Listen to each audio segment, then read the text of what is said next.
The house was already awake when Ryan arrived.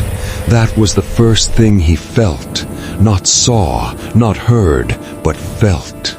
The moment his foot touched the cracked stone path leading to the building, the air around him tightened, as if the night itself had inhaled and was holding its breath. The house stood alone at the edge of the old town, surrounded by dead trees and weeds tall enough to hide secrets.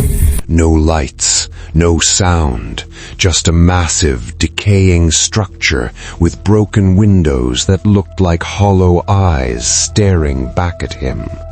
Locals called it the House of the Dead, a place people avoided even during daylight. Ryan had heard the stories. People who entered were seen again, but never the same. Some returned silent, some returned empty, most never returned at all. And yet, at exactly 1:17 a.m., Ryan stood at its gate. The door was already open. That detail unsettled him more than anything else. The house hadn't been touched in years, yet the wooden door creaked slowly inward, as if inviting him. A cold wind slipped past his face, carrying the smell of damp walls and something older, something rotten but dry, like forgotten bones. The moment he stepped inside, the door shut behind him, not slammed, not forced, closed gently, deliberately. The silence inside the house was unnatural. Even abandoned places had sound, insects, wind, distant movement. This place had none. His footsteps echoed too loudly, as if the house wanted him to hear how small he was. The interior was larger than it appeared from outside. A long hallway stretched ahead, lined with faded portraits. Their faces were scratched out, eyes gouged away, mouths blurred into dark smears. As Ryan walked past them, he felt the strange sensation of being watched, not from behind, but from within the walls. Every few steps, the air grew colder. At the end of the hallway stood a staircase leading upward, its steps cracked and sagging. Before he could move closer, a sound broke the silence. A soft, dragging noise. It came from above. Ryan froze, his breath fogged in front of his face. The sound repeated, slow, uneven, like something being pulled across the floor. Then it stopped. The house felt heavier now, as if it had settled around him. He continued forward, each step feeling less like a choice and more like a decision already made for him. The staircase groaned under his weight, but it did not collapse. Instead, it seemed to hold him, carefully. The upper floor was worse. Doors lined the corridor, all slightly open, all breathing out cold air. From one room came a faint smell of incense. From another, the metallic scent of blood. From a third, the unmistakable odor of something long dead.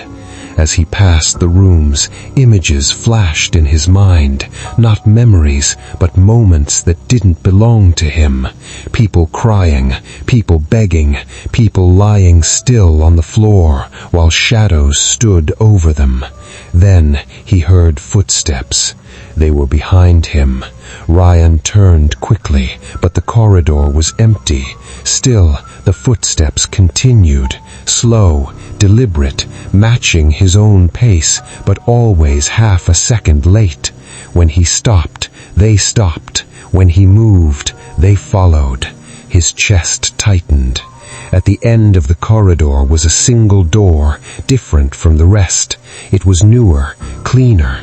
The handle shined faintly in the darkness, as if touched often. The footsteps stopped as he reached it.